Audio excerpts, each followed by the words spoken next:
નિત્ય યોગ તથા તેનો અનુભવ.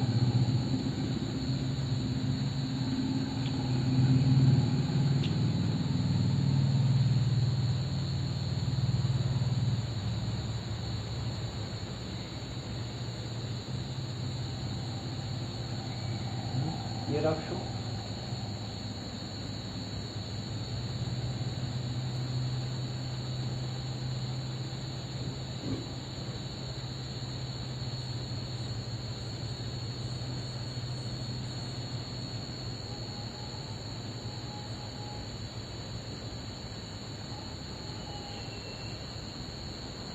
અહમનો નાશ અને તત્વનો અનુભવ એવું કરીએ. તમામ દેશ, કાળ, ક્રિયા, વસ્તુ, વ્યક્તિ, અવસ્થા, પરિસ્થિતિ, ઘટના વગેરેનો અભાવ થવા છતાં પણ જે શેષ રહે છે તે જ તત્વ છે.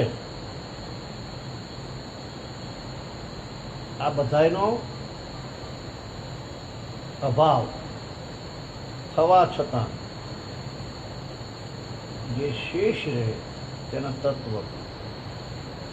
તત્વનો કદી અભાવ થયો નથી, છે નહીં અને થશે નહીં અને થઈ શકતો નથી.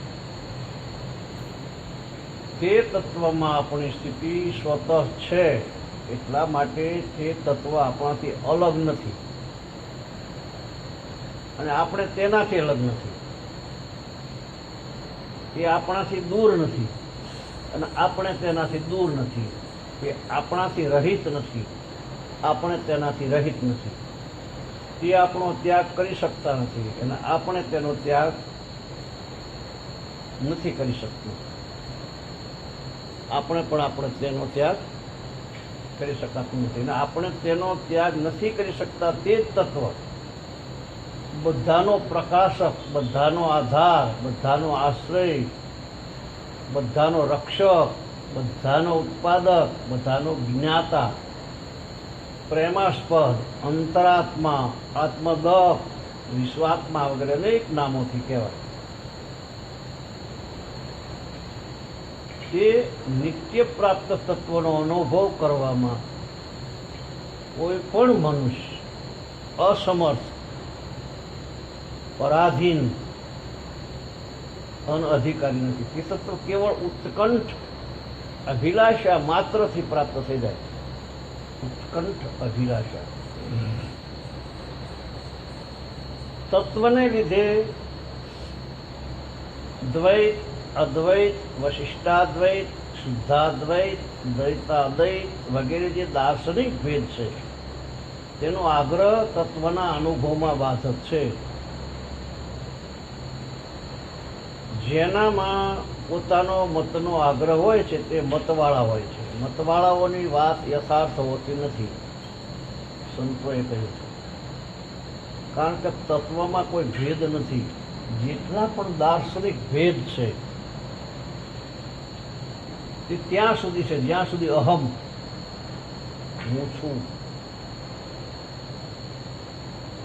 અહમથી પરિચિંતા ઉત્પન્ન થાય. સમજાણું? અહમથી પરિચિંતા ઉત્પન્ન. અહમ એટલે હું છું, એટલે પછી આ કાતરે છે, આય છે, આય છે, આય છે, મકાન છે, માણસો છે, જ્ઞાતિ છે, જાતિ છે, કુળ છે. અહમથી પરિચિંતા ઉત્પન્ન થાય અને પરિચિંતાથી ભેદ ઉત્પન્ન થાય. પરિચિંતાથી ભેદ ઉત્પન્ન થાય. જ્યાં સુધી અહમ રહે ત્યાં સુધી ભેદનો નાશ થતો નથી. અહમ ગયો એટલે એકાકાર. બધામાં આત્મા.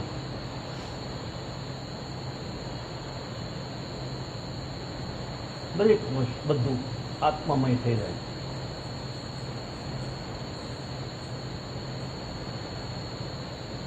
અહમનો નાશ થવાથી કોઈ ભેદ રહેતો નથી, કેવળ તત્વ રહી જાય.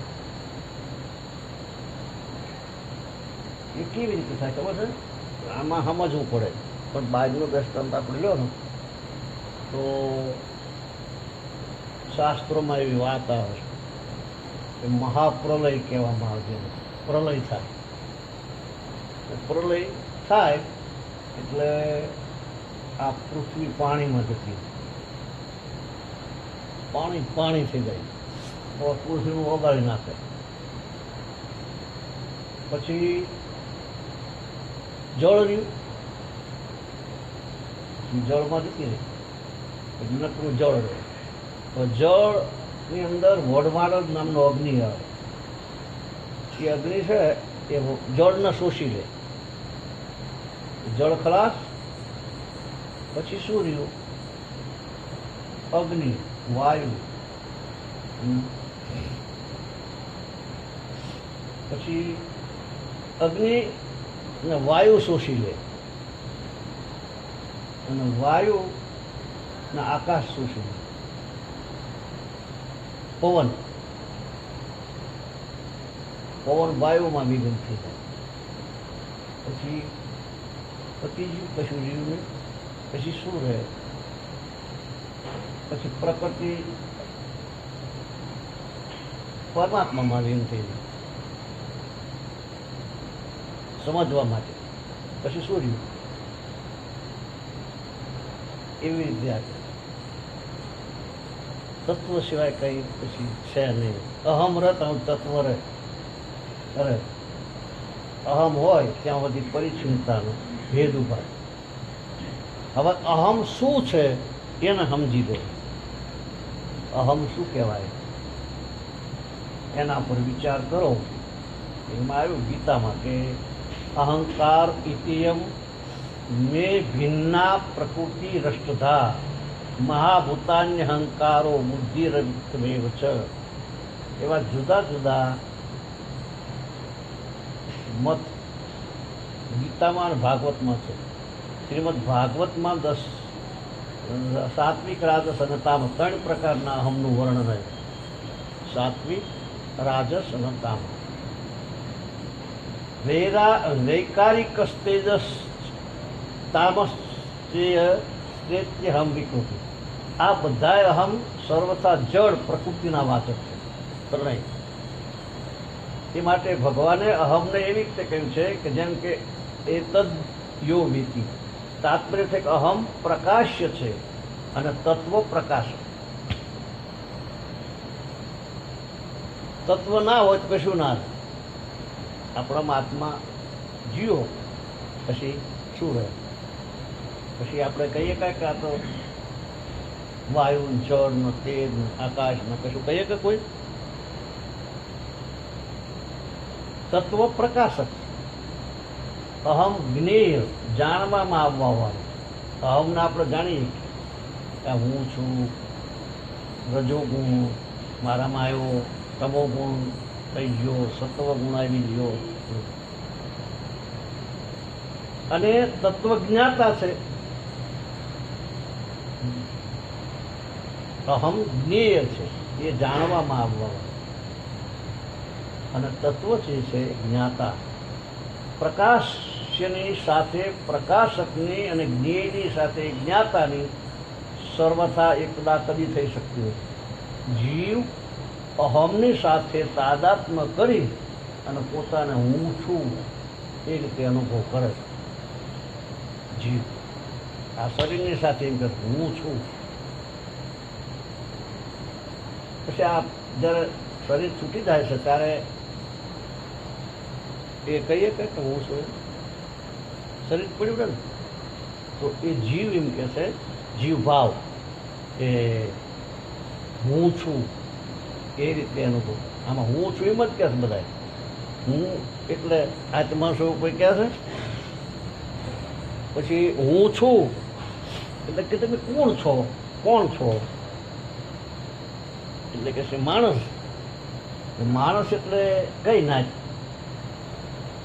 એ નાચ કહે છે. એના બધી પરિચ્છિન્નતા ભેદ ઉભા કરે. ભેદ ઉભા થાય શું? હવે અનુભવ કરે કે હું છું. આમાં હું તો પ્રકૃતિનો અંશ છે. હું અને છું એ ચેતન અંશ. હું છું એ પ્રકૃતિનો હું, અને છું એ ચેતનનો. તાત્પર્ય છે કે હું ની નથીની સાથે, હુંની જે નથીની સાથે અને છુંની છેની સાથે એકતા, જે કાયમ છે એ છું એની સાથે એકતા થાય, અને આ જે છે હું અહમ એને નથીની સાથે એકતા થાય. વાસ્તવમાં હુંની સાથે સંબંધ હોવાથી છું છે, જો હુંનો સંબંધ છોડી દઈએ તો છું નહીં રહે, બલકે છે. કેનારો કોણ રહે? હું. છેની સાથે સંબંધ રહે તે છે એ તત્વનું સ્વરૂપ છે, કાયમ છે. જ્યારે જીવ ભૂલથી પોતાનામાં અહમનો સ્વીકાર કરી લે ત્યારે તેનામાં જડતા, પરિચ્છિન્નતા, વિષમતા, અભાવ, અશાંતિ, કર્તૃત્વ, ભોક્તૃત્વ વગેરે વિકાર આવી જાય. અને સંબંધ થાય એટલે એ બધા જ આવી જાય. ભૂલથી જીવ અહમનો સ્વીકાર કરે ત્યારે એનામાં આ બધું આવે. જડતા આવી જાય, પરિચ્છિન્નતા આવી જાય, વિષમતા આવી જાય, અભાવ આવે, અશાંતિ આવી જાય, કર્તૃત્વ, ભોક્તૃત્વ બધા વિકાર આવી જાય. તેથી પોતાનામાં માનેલા અહમને દૂર કરવા માટે પોતાનામાં તત્વ છે જે છે નો સ્વીકાર કરવાનો છે. હું છું કે હું નહીં, એનો છેદ ઉડાડ, એનો સ્વીકાર કરવો. કારણ કે તે તત્વમાં અહમ નથી, છુંમાં કશું નથી, હુંમાં છે. છું જાય તો છે. અહમ દૂર થવાથી જડતા, પરિચ્છિન્નતા, પરિચ્છિન્નતાની સમજણ પડી જાય ને. જડતા, પરિચ્છિન્નતા, વિષમતા વગેરે વિકારોનો બધી રીતે અભાવ થઈ જાય. પોતાનામાં તત્વનો સ્વીકાર કરવો એ ભેદ, એ દ્વૈત ભાવનો પોષક નથી, બલકે ભેદનો નાશક છે. એટલા માટે હું છું બે થાય ને. એટલે પણ પેલું જડતા જે છે ને અહંકારનો દૂર કરવા માટે પણ દ્વૈત ભાવનો પોષક નથી, બલકે ભેદનો નાશક. કારણ કે પોતાનામાં તત્વનો સ્વીકાર કરવાથી અહમ રહેતો નથી. આત્મા હું છું એમ કે એટલે અહમ ના રહે. અહમ નહીં રહે પછી અહમથી ઉત્પન્ન થવા વાળા ભેદ અને વિકાર કેવી રીતે રહે? વિકાર શરીરમાં આવે, જડમાં આવે. અહમને દૂર કરવાને માટે જોઈએ તો છુની જગ્યાએ છે ને સ્વીકાર કરી લો. છે જોઈએ તો છું અને છે ને અર્પિત કરી દો. છું જે રહ્યું એને છે ને અર્પિત કરી દો. હું છું એટલે હું એટલે અહંકાર, છું એટલે આત્મા, આત્મા છે જે એને અર્પણ કરે. જેમ પેલા આપણે ઘણી વખત વાત કરીએ છીએ ને કે નદી સમુદ્રને મળે છે એટલે વાત પૂરી થઈ ગઈ એમ. અને ભક્તિમાં આવે હું આપનો છું, આપ મારા છો, આપનો અર્પણ હું, એવી ભક્તિમાં એમ થાય.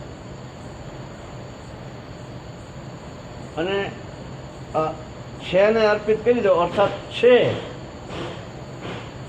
એ રૂપથી સર્વવ્યાપી પરમાત્મા તત્વની શરણમાં થઈ ગઈ. સ્વરૂપ રૂપથી સર્વવ્યાપી પરમાત્મા તત્વની શરણમાં થઈ ગઈ. આમ કરવાથી અહમ રહેશે નહીં. અર્થાત હું તું આ તે એ કંઈ કશું નહીં રહેશે. જો એક બીજી રીત બતાવો સરસ.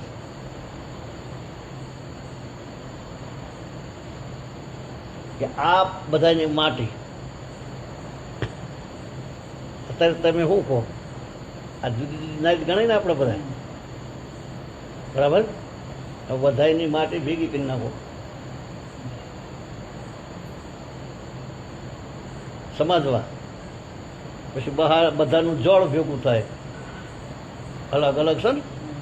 આમાં જળ તત્વ અલગ છે, બધામાં અલગ. માટી અલગ છે, માટી તત્વ. પૃથ્વી તત્વ, જળ તત્વ અલગ થયું. પછી વાયુ તત્વ એક થઈ જાય. પછી આકાશ તત્વ એક થઈ જાય. પૃથ્વી, જળ, તેજ, વાયુ ને બધું એક થઈ ગયું. પછી આપણે શું કહેવાનું?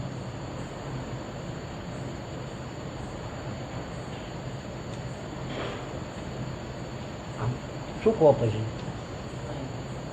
જય નાચ જય, જાત નાચ જય, જાત જય, અહમ જો. એ આપણે શું કહીએ? કશું કશું ના કહેવાય ને. એમ એ પછી શું રહ્યું? આત્મા રહ્યું.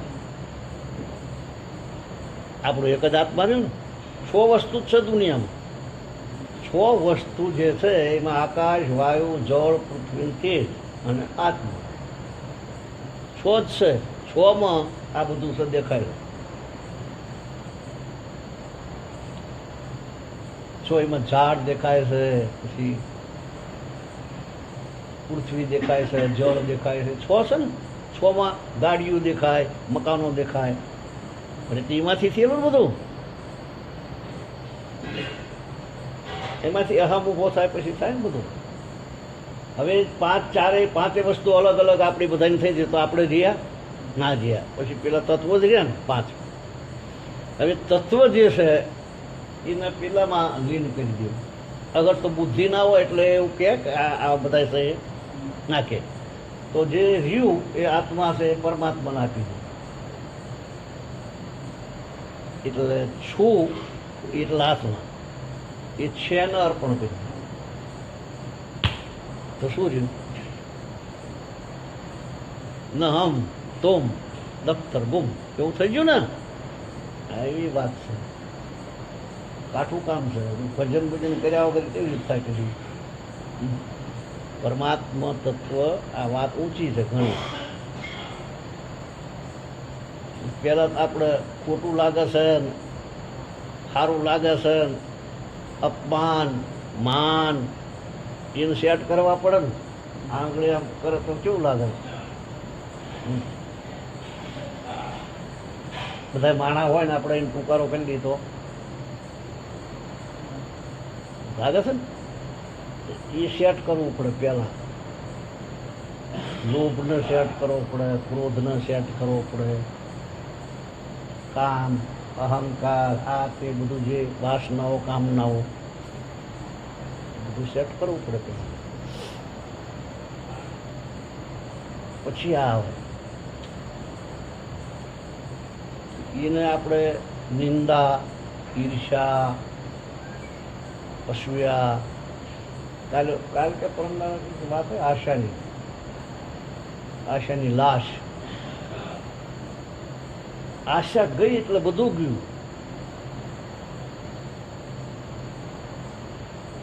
એક વખત છે ને દીવોમાંથી એક માણસ અગ્નિ લઈને આવતો રહ્યો. દીવો અગ્નિ લઈને. આ તો બધું પછી અગ્નિ વિના કેમ ચાલે? તો પછી આ બધાને સુવિધાઓ થઈ ગઈ પ્રકાશની. અગ્નિ કરે એટલે પ્રકાશ થાય. પ્રકાશના આજવાળા બધા રહે, વાઘ વરુ આવે નહીં, રોટલા બનાવીને ખાય. બધી સુવિધાઓ થઈ ગઈ. ઓલા બધા કહેવા આને કરવું હું. બધાએ કે ગમે એમ કરીને અને કંઈક કરો.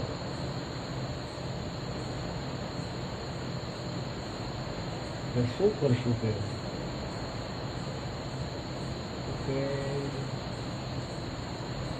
એક સ્ત્રી બનાવી સુંદર.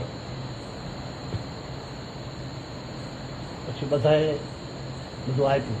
કોઈ કંઠ આપ્યો, કોઈ રૂપ આપ્યું, કોઈ રાગ આપ્યો. એવું બધું દેવતાઓએ બધું આપ્યું. એટલી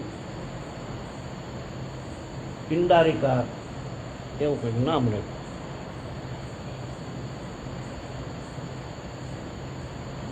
પછી એને એક પેટી આલી.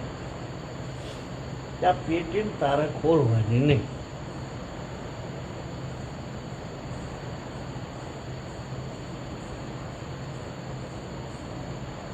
પેટી ખોલવાની નહીં એટલે ના પાડી એટલે આને વધારે અસર થઈ.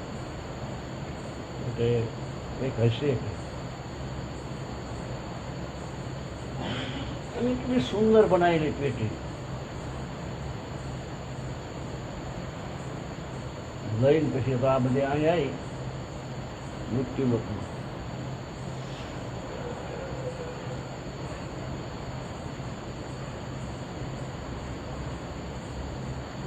હવે શું કરું કે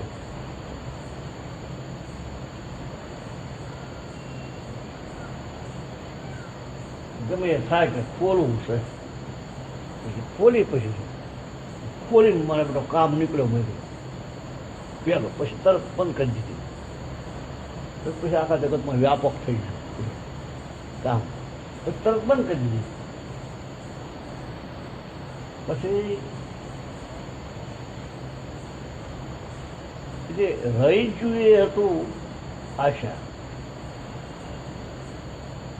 માણસને આશા ગઈ એટલે બધું ગયું બંધ થઈ જાય. આશા આપણે જાગીએ છીએ શું લેવા સવારમાં? કંઈક આશામાં જાગીએ છીએ ને આમ કરવાનું છે ને આમ કરવાનું છે. મારી દુકાન છે ને ફેક્ટરી છે ને ખેતી છે ને આમ કે એ આશા છે ને. એ આશા શું કામ છે? વાસનાઓ માટે છે. સમજાય છે ને? એ આશા જાણે માણસને ગઈ એટલે જીત્યો સમજવું. આશામાં વાંદરીના બચ્ચાનું દ્રષ્ટાંત થાય તો ખબર હોય એક દાડો આપણે 15 દાડા સુધી એ બચ્ચું રાખે મરેલું. આ બધા લાશું લઈને જ ફરે છે. વાસના આશા એટલે લાશ, આશા એટલે લાશ કહેવાય. મળે શું કહો? છેલ્લે શું મળે?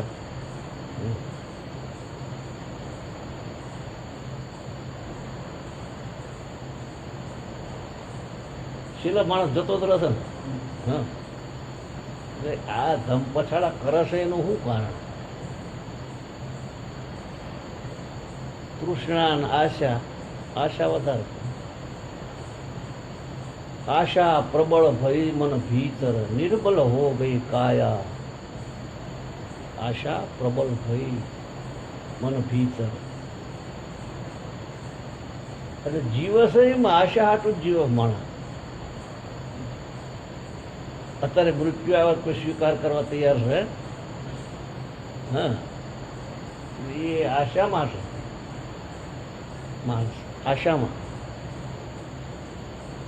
પેલી આશા હોય પછી વધારે આવે. પરમાત્માની ઓછી છે. 100%માં 99% બીજી છે. 1% પરમાત્માને.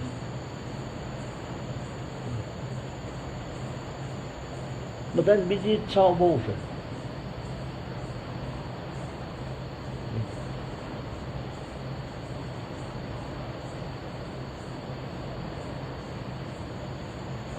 પિંડારિકા.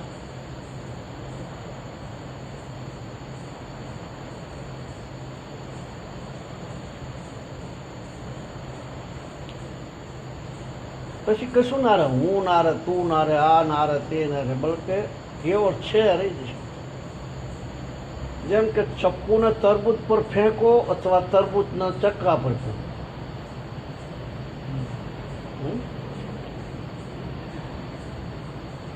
ચપ્પુ ઉપર તરબૂચ ફેંકો, કે તરબૂચ જ એવી રીતે છે અને છૂમાં મેળવું, અથવા છું ને છૂમાં મેળવું નાશ. છૂની પરિચ્છિન્નતાનો થશે અને છેરાઈ જશે.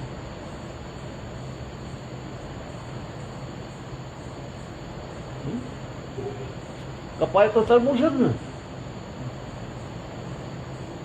વાસ્તવમાં જોવા જઈએ તો છે ને છૂમાં માનવાની અપેક્ષાએ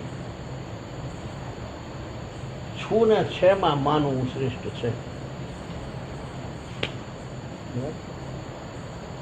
કારણ કે છૂમાં પહેલાથી જ પરિચ્છિન્નતાનો સંસ્કાર રહે છે.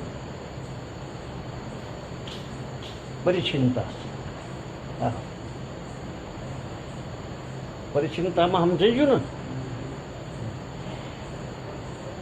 તે માટે છે ને છૂમાં માનવાથી પરિચ્છિન્નતા જલ્દી નષ્ટ થતી નથી. સ્વરૂપમાં સ્થિતિ થવાની અપેક્ષાએ પોતાના પરમાત્માનો આશ્રય લેવો શ્રેષ્ઠ છે.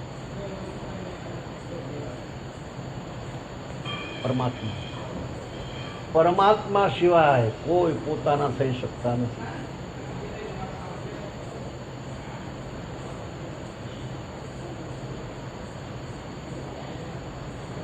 કોઈ પોતાનું નથી.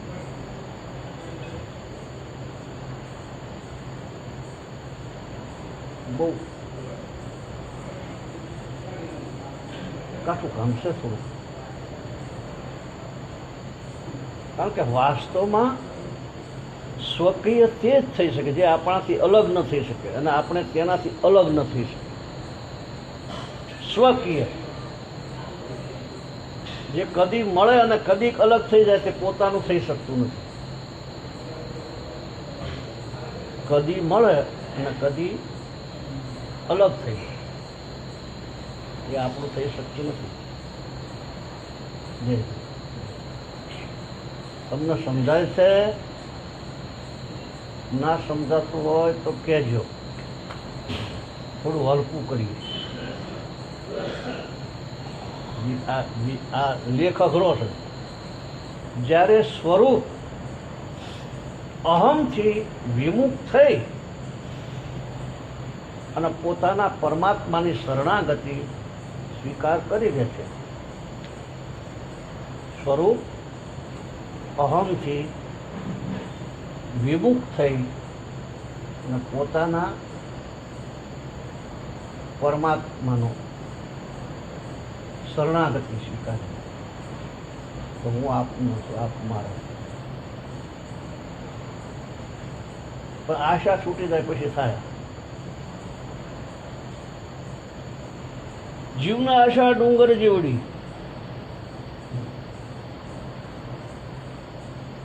એ મટી જાય તાર થયા. સ્વરૂપ અહમથી વિમુખ થઈ પોતાના પરમાત્માની શરણાગતિ સ્વીકાર કરી દે છે. અર્થાત હું કેવળ ભગવાનનો છું, અન્ય કોઈનો કદી કિંચિત માત્ર પણ નથી. અન્ય કોઈનો કિંચિત માત્ર નથી કદી. આપણે તો માન્યતાઓ કરી લીધી છે ને. જીવ છે ને એ પરમાત્માનો જ છે અને એના પરમાત્મા જ થાય, ભગવાન જ સ્વીકાર કરે. આપણે મરી જતા ના કોઈ સ્વીકાર કરે છે કે જો તમારા હાથમાં મેં મરી, એવું તો કોઈ કહેતું નથી. અગર કોઈ તમારા હારે આવી, એ તો બધા ભારત છે ને, કોઈ નથી સમજતા એનું શું કારણ. આ બીજા બધા બનાશે, આપણે ભારતા નથી. આમને મૂકીને મરી ગયા, માજી રહી ગયા, લોહો ગયો. તો માજી કે હું તમારે હંગાતા એવું કહે છે, જોવાનો જે હોય તો પછી આપણે ભાળીઓ તો છે, તો પછી આપણું આ નથી એ નક્કી થઈ ગયું.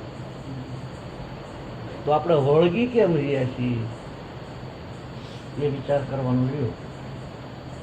બહુ સુંદર વાત આપી.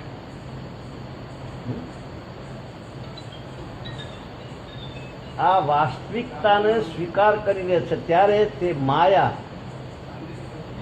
ભગવાનના જ્યારે શરણાગતિ સ્વીકાર લે, અર્થાત હું કેવળ ભગવાનનો, અન્ય કોઈનો કદી કિંચિત માત્ર હું નથી, બસ કાયમ એવું જ છે. આ વાસ્તવિકતાને, હકીકતને સ્વીકાર કરી લે છે ત્યારે તે માયા અપરા પ્રકૃતિને તે તરી જાય, નીકળી જાય બહાર.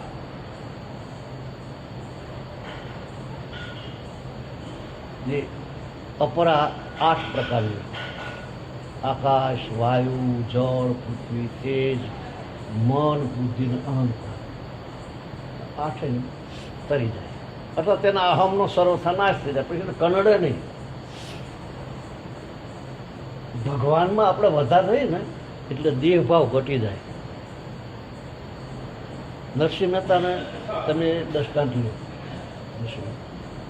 નરસિંહ મહેતા જ્યારે ઘી લેવા ગયા તો હજારો વાર સાંભળેલું છે, તો એ ભૂલી ગયો ભગવાનના ભજનમાં. સમય ભૂલી ગયો ને કે મારા બાપાનું શ્રાદ્ધ છે, આમ કે તેમ. તો એને આબરૂ નહીં વાલી લાગી હોય કે કાલ મને લોકો શું કહે છે, તારા બધા નોતરા આવી બધું આ શું કર્યું તે? 800 માણસો નોતરાય, નાગરો, 800 ઘર, અને શેર ઘીમાં થાય તો આ બધું ગાંડું ખાતું છે ને. એટલે સમજો ભગતનું ગાંડું ને તરફ એવું કહેવાય. ઘરે નીકળ્યો નરસિંહ મહેતા એટલે ઓલા સટાક્ષોને બેઠા થાય કે હા ભગત હાલ્યા તારે કઈ ઘી લેવા. ઘી કેમ? આજે શું છે? મહેતારામને, અલ્પારામને, શંકરરામને બધાય કે મારા પિતાજીનું શ્રાદ્ધ છે. ઓહો, અમને કેમ નહીં? અરે મહેતાજી, અમને કે તુલસીના પાંદડા પર એટલો પ્રસાદ આલ્યો તો પાવન થઈ જાય. વૈષ્ણવના ઘરનું પ્રસાદી ક્યાંથી? કારણ કે પાંદડા જેટલો રૂપ 700 ઘરના આગમટે, એટલે પાંદડા જેટલો નહીં, 800 ઘરના આગમટે નોતરું આપ્યું લેવા જાય. તપી લઈને ઘી એને એ ભાન નહીં હોય કે તપેલી 700 ઘરનું થાય. અને વિચાર કરવાના, તપેલી લઈને જાય છે એમાં એટલી ખબર પડવી જોઈએ ને કે આ તપેલીમાં 700 ઘરનું ના આવે તો શું હશે? કઈ રીતે 700 ઘરનું નોતરાય?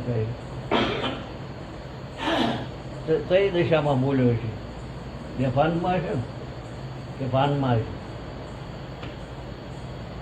ત્યાં જ્યાં પછી ભૂલી જ ગયો.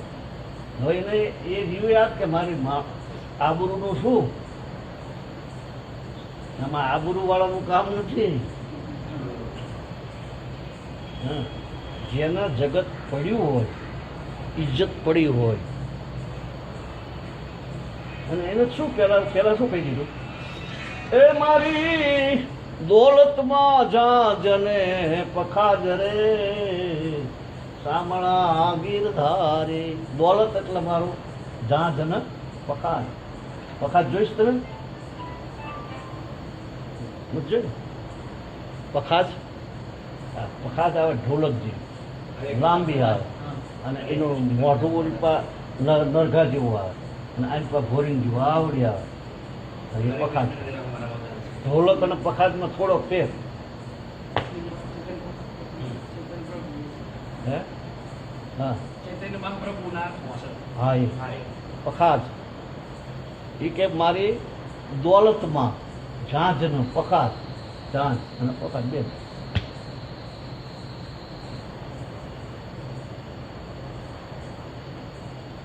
પછી પાછા મંડી ગયો તે ભૂલી ગયા બધું. કઈ વાત? ભજનમાં રહેવું ભરપૂર. ભરપૂરનો અર્થ શું થાય? ગંગા સતી કીધું ભજનમાં રહેવું ભરપૂર. ભરપૂર એટલે એ જ થાય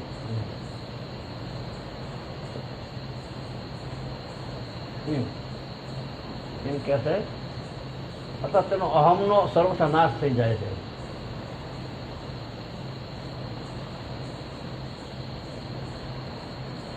ભાન ના રહે ભજન, સમય કેટલો જીવો એનું ભજન થાય. શીમાંથી વાત નીકળી ત્યાં હું ભૂલી ગયો.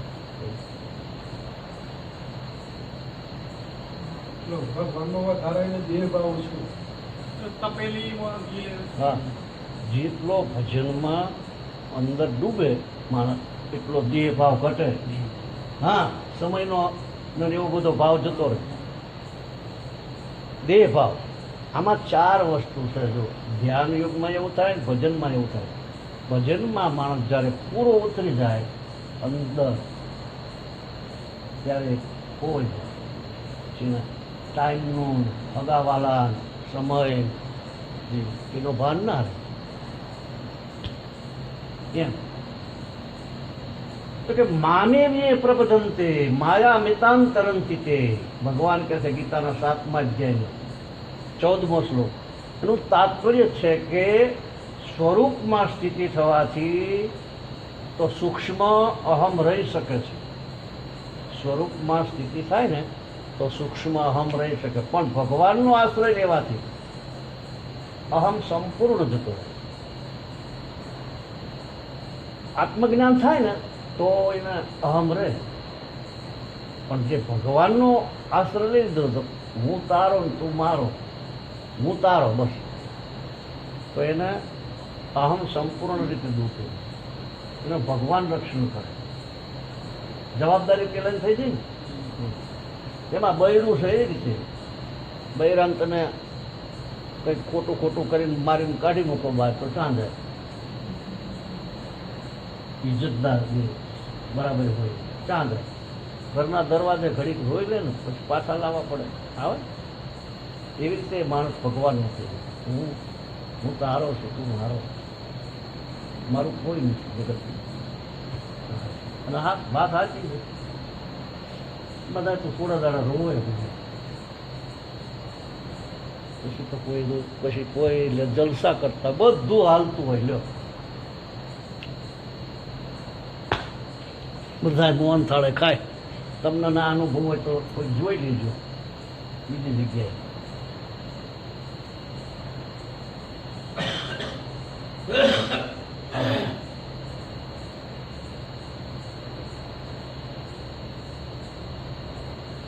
બધા ખાઈને બધું કરે, બધા જલસા જ કરે.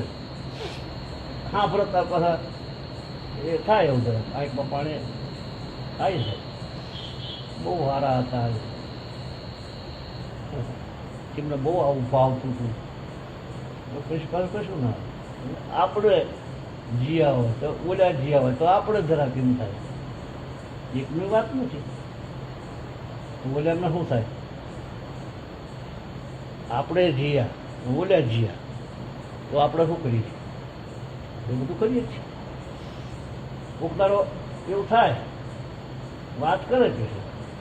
એનો સ્વભાવ બહુ સારો હતો અને મારા માટે મારે બહુ સારું હતું, પણ આમ શું કરવું, ઈશ્વરને ગમ્યું ખરું. પછી આપણે શું કરીએ? પછી ખાઈએ નહીં, બધું જ કરતા હોય એમ.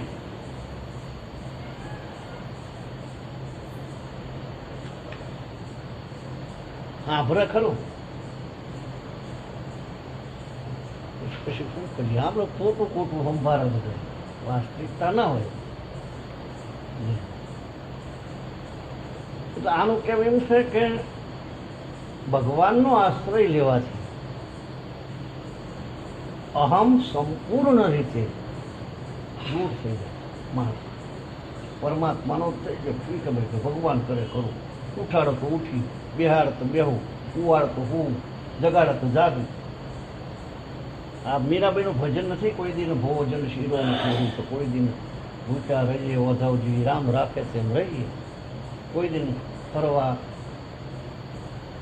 ઘોડાને ગાડી, તો કોઈ દિન પેદલ ચલીએ, કોઈ દિન સુવા ગાદીને તકીએ. છેલ્લે મીરાબાઈ એક ભજનમાં એવું સરસ બોલ્યા છે કે તું જગાડ તો જાગું, તું બેહાડ તો બેહું, તું ઉઠાડ તો ઉઠું, હું તો બસ પરાગ તારા હાથીન છું. એ તો શરણાગતિ એવું થઈ જાય.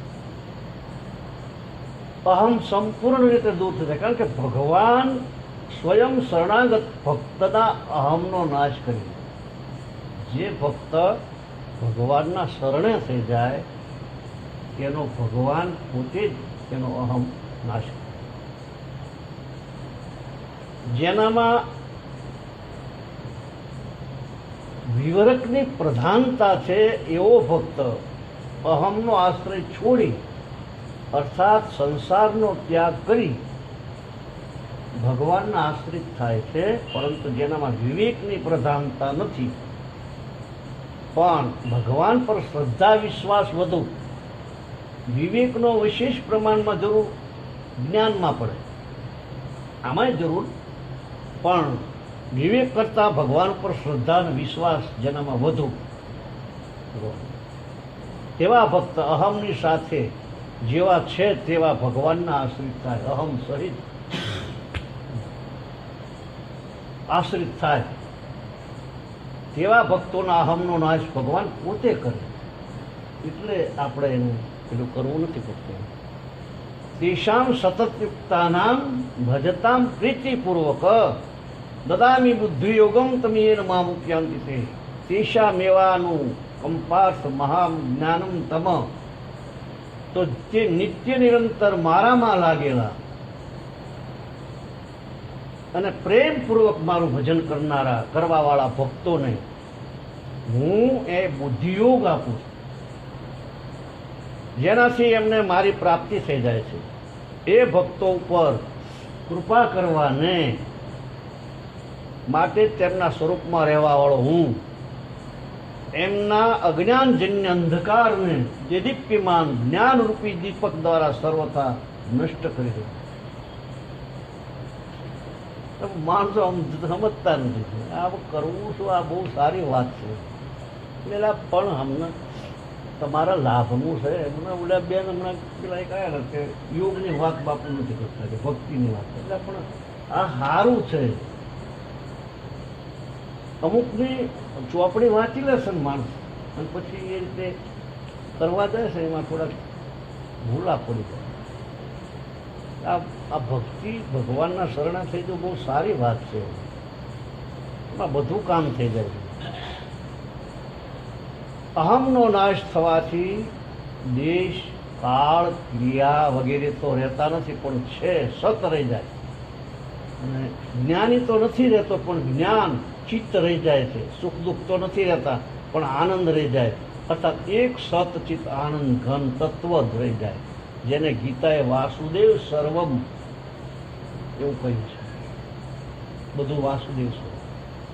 તે તત્વ બધા દેશ, કાળ, ક્રિયા વગેરેમાં પરિપૂર્ણ છે, પણ તેનામાં દેશ, કાળ, ક્રિયા વગેરે નથી.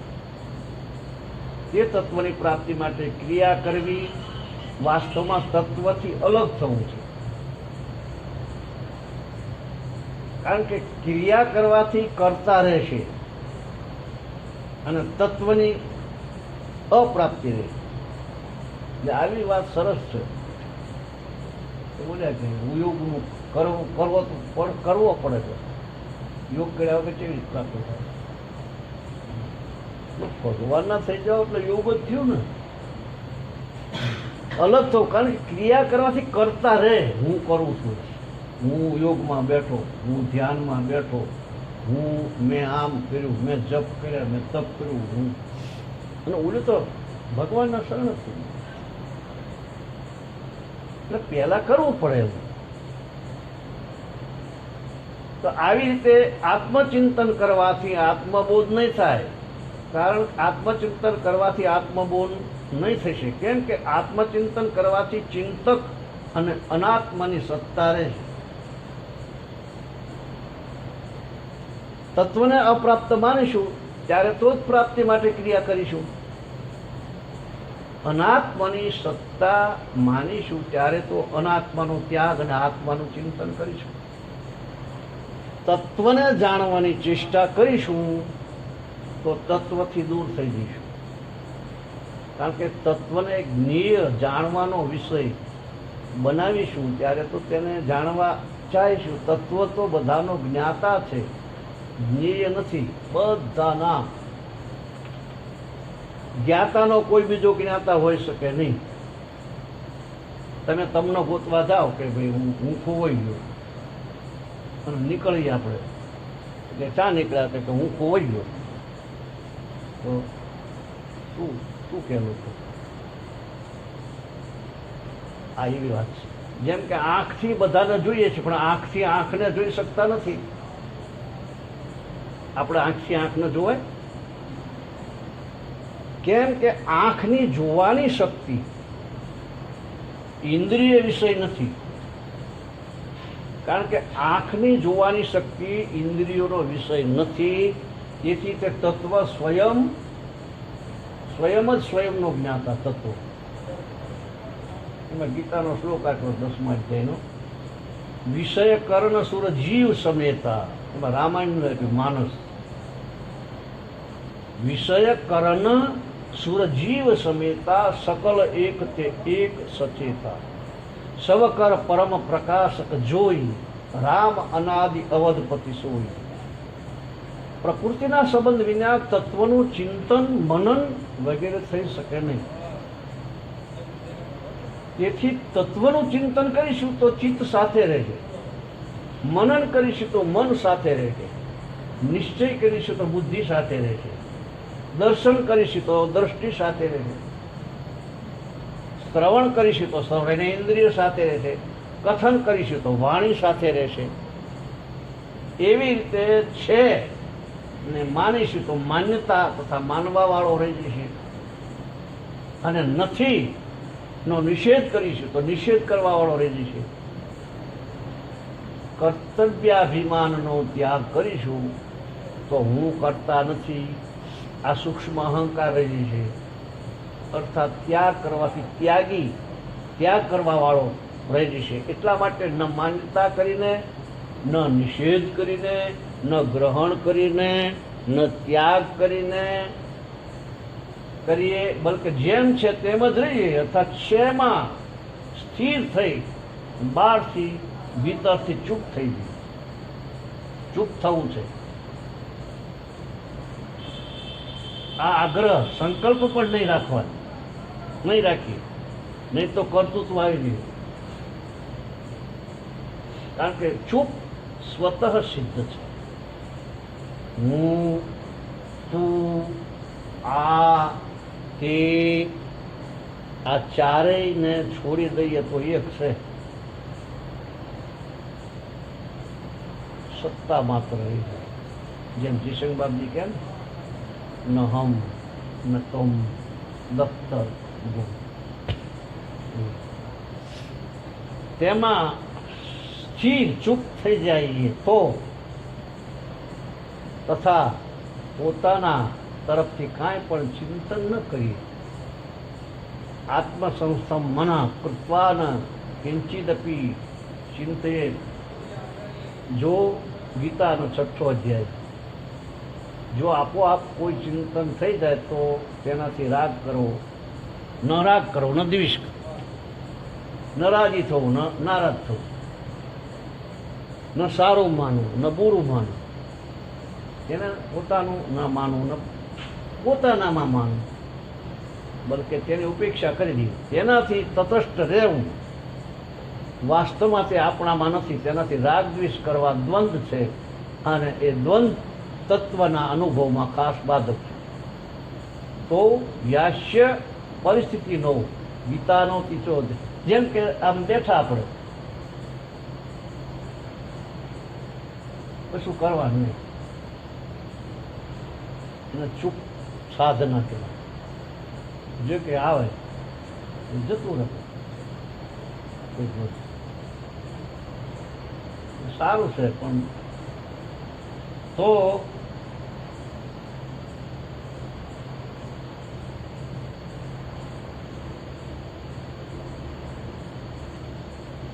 પોતાના તરફથી કોઈ ચિંતન ન કરવું.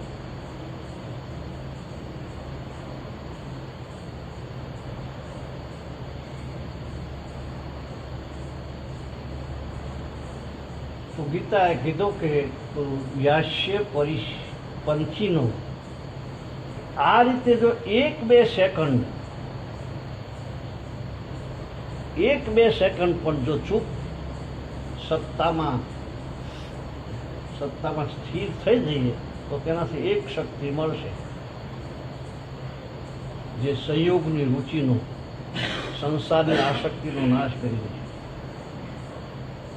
એ શક્તિ જાગૃત થઈ ગઈ. કેટલું કહે છે? 1-2 સેકન્ડ 1-2 સેકન્ડ પણ ચૂપ સત્તામાં સ્થિર થઈ જઈએ તો તેનાથી એક શક્તિ મળશે જે સંયોગની રુચિનો સંસારની આસક્તિનો નાશ કરી દે છે. એવું છે. કારણ કે અક્રિય તત્વમાં અપાર શક્તિ છે. બધી શક્તિઓ અક્રિય તત્વ છે, તેનાથી જ પ્રગટ થાય. તેમાં સ્થિત રહે છે અને તેમાં લીન થઈ જાય. સંસારમાં પ્રત્યેક ક્રિયા પછી અક્રિયતા આવે અને તે અક્રિયતાથી જ ફરી ક્રિયા કરવાની શક્તિ મળે. જેમ કે બોલતા બોલતા થોડી વાર ચૂપ થઈ જઈએ તો ફરીથી બોલવાની શક્તિ આવી જાય છે. ચાલતા ચાલતા થાકીને પડી જઈએ તો થોડી વાર થોભાઈ પછી પાછા ફરીથી ચાલવાની શક્તિ આવી જાય છે.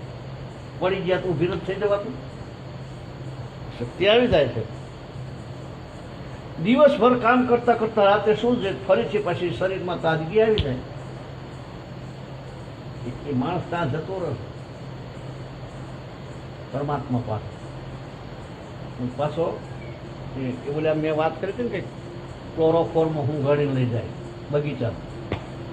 પછી બગીચામાં ક્લોરોફોર્મ લઈને ઊંઘાડીને ઓલા 4 પૈડાવાળું એમાં લઈ જાય ને પછી ત્યાં તો બધું હોય, પવન સુંદર વાતો હોય, બગીચો હોય, સૂર્યના કિરણ પડતા હોય. જે આપણે પાછો લાવીને ક્લોરોફોર્મ ઉતરી જાય પછી કહીએ કે કેવો મજા આવી બગીચામાં. હું કે લઈ ગયા હતા બગીચામાં, પવન હોય ગયો અને સુગંધી ના ખુદી જઈ ફૂલોની. પણ કેમ રાત્રે ઊંઘમાં માણસ જાય છે કરો મને ખબર ના પડે, પણ તાજગી લઈને આવવાની ત્યાં પહોંચી એમ. રાત્રે સુઈ જઈએ તો ફરીથી શરીરમાં તાજગી, કામ કરવાની શક્તિ આવી જાય છે. આ રીતે પ્રત્યેક ક્રિયા વૃત્તિ વગેરેની સંધિમાં તો અક્રિય તત્વ ઝળકે. सब वृत्ति है गोपिका, सब वृत्ति है गोपिका, साक्षी कृष्ण स्वरूप. જે માણસની વૃત્તિઓ રહે ને એ ગોપિકા, साक्षी कृष्ण स्वरूप, संधि में झलकत रहे. यह है राम, यह है रास अनु. रास यह है रास अनु. હવે આ માને બોલ્યો જ રાસ માને પરવાનો. અને આપણે ગોવર્ધન પર્વત કે તોડ્યો તો ગોવર્ધન જ જોવું પડે, તા જા કરે. ગોવર્ધન અત્યારે લબડી રહ્યું છે આ બધું, એ કોને ધારણ કર્યું? મંગળ ને બુધ ને ગુરુ ને શુક્ર ને બધા તારાઓ ને પેલા પૃથ્વી ને એવું બધું નથી મંગળ જઈને આવ્યા. એ બધું એમનામાં છે ને, ટકલી આંગળી ઉપર જ છે કઈ નથી. એ કોણ ચાલી રાખ્યું? એ કૃષ્ણ જતા થોડા ગયા. એ સત્તા અક્રિય તત્વમાં ચૂપ થઈ જઈએ તો એ સ્વતઃ સિદ્ધ તત્વનો વાસ્તવમાં અનુભવ થઈ જાય. તત્વમાં ચૂપ સ્વતઃ સ્વાભાવિક અને સહજ છે.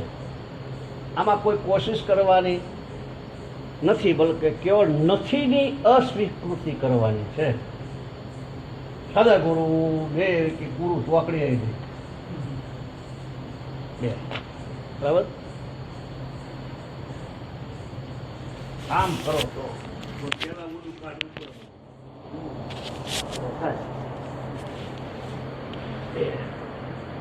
ऐसी बात दुनियाની અંદર સાબિત કરણી કરતા ભક્તાનો નાશ થઈ જાય ભક્તા ભૂખ બુદ્ધિની મેતે થાય વિના કરે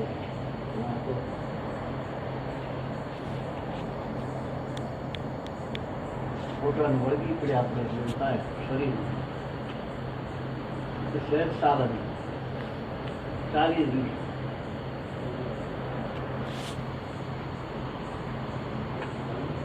જો આમાં